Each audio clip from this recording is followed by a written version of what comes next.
And here I have from Usborne, 1,000 Things Under the Sea. So very cool kids book with tons of pictures of different ocean animals, sea animals. Very high color, high def. So let's check this out.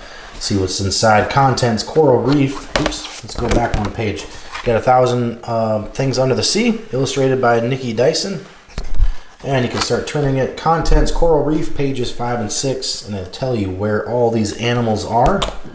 And check it out, coral reef. Look at all these animals. Very cool. Tons of animals to learn about. You got near the coast. Every animal you can think of and ones that you can't.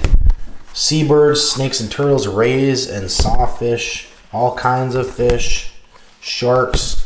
Definitely going to open your eyes to how many animals there are in the world, especially since it says 1,000 things under the sea.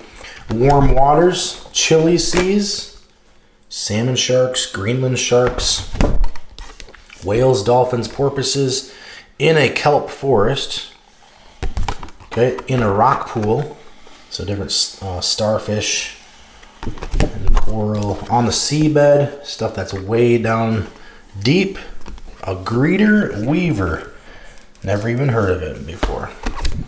Okay, deep dark sea, very deep, colossal squid, the giant squid. So tons of creatures that are very cool. Lots of jellyfish, scuba diving gear, shipwreck, stuff that you might find in a shipwreck, and undersea machines, submarines and stuff like that. And then you got your whole index. So if you just want to find out where kelp crab or kelp bass is, you can go to page 20. Let's go to page 20 and see if we can find it.